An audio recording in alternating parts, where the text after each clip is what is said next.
बिस्मिल्लाहिर्रहमानिर्रहीम। अस्सलामु अलैकुम वरहमतुल्लाहि वबरकातुहू। उम्मीद करती हूँ कि आप सब खैरियत से होंगे। आप इस वक्त देख रहे हैं हमारा चैनल मेरे नबी की शान। तो आज हम आपको बताएंगे मुसलमानों में इख्तलाफात क्यों।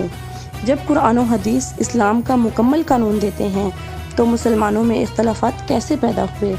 कुरान और हदीस तो मुकम्मल इस्लाम हैं, लेकिन लोगों में इख्तलाफात इनके अपने फ़हम व शऊर की बिना पर हैं। इसमें कुरान और हदीस का कोई कसूर नहीं।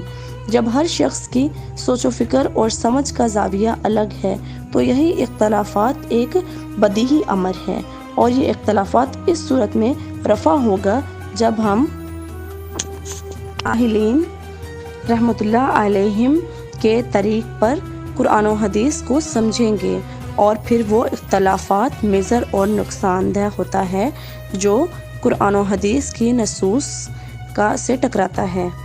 उम्मीद करती हूँ कि आप सब लोगों को हमारी वीडियो पसंद आई होगी। हमारी मज़ीद वीडियोज़ के लिए हमारे चैनल को लाइक, शेयर और सब्सक्राइब करें।